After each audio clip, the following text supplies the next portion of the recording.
This is the employer's voice. Picture this. 50 people descend unannounced on a farm in KwaZulu-Natal. Armed police officers, some of them armed with semi-automatic assault rifles, some even dressed in civilian clothing, force open a security gate. Members of Parliament, Department of Labour officials, Home Affairs and COSATU representatives swarm the property. Safety protocols are ignored. Racist abuse is hurled at senior staff, and the business loses control of its own premises. This is not a scene from a failed state. This happened in South Africa, at Normandian Farms, a business with 3,000 employees operating at multiple sites around South Africa, and an unblemished record of compliance and cooperation with labour legislation. What was this? A routine labour inspection? No, this was hooliganism, conducted by people who should know better, members of Parliament, officials of standing, behaving with contempt towards a legitimate, law-abiding business that sustains thousands of livelihoods. What it exposed is something far more serious than a flawed inspection. It exposed a pattern of hostility towards business, and also a fundamental failure to appreciate the indispensable role that employers play in sustaining the social fabric of this country. Critical foot and mouth disease prevention measures were simply brushed aside.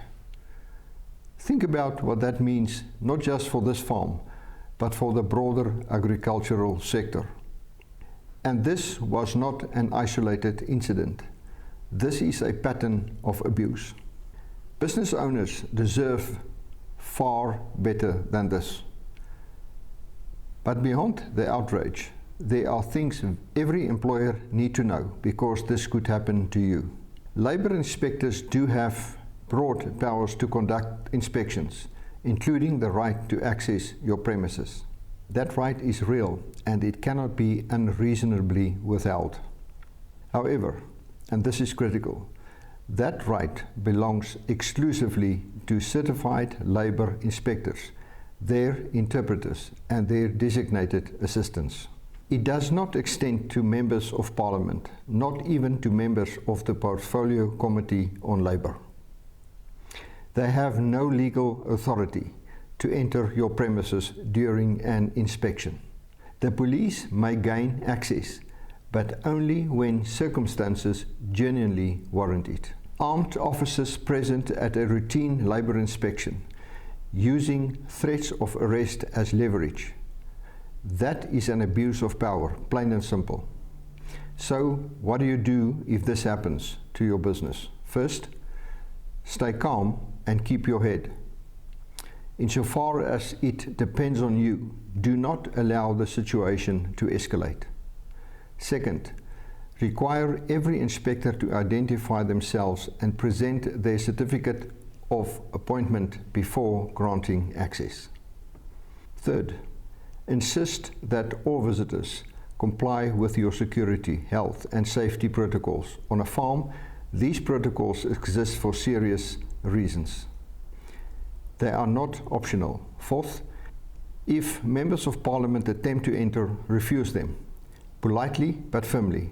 They have no right to be there. Fifth, document and video record everything. Names, badge numbers, what was said, what was done. That record may be essential later. What happened at Normandian Farms represent a dangerous erosion of the boundary between legitimate oversight and political grandstanding. Parliamentary overreach of this kind, left unchallenged, becomes the norm. NIASA stands with Normandian Farms, and we will continue to stand with every employer who is subjected to this kind of abuse. If your business faces a situation like this, contact NIASA. We have the legal expertise, the tools and the experience to ensure you get the best possible advice and protection. Know your rights, exercise them, and when you need backup, NIASA is ready.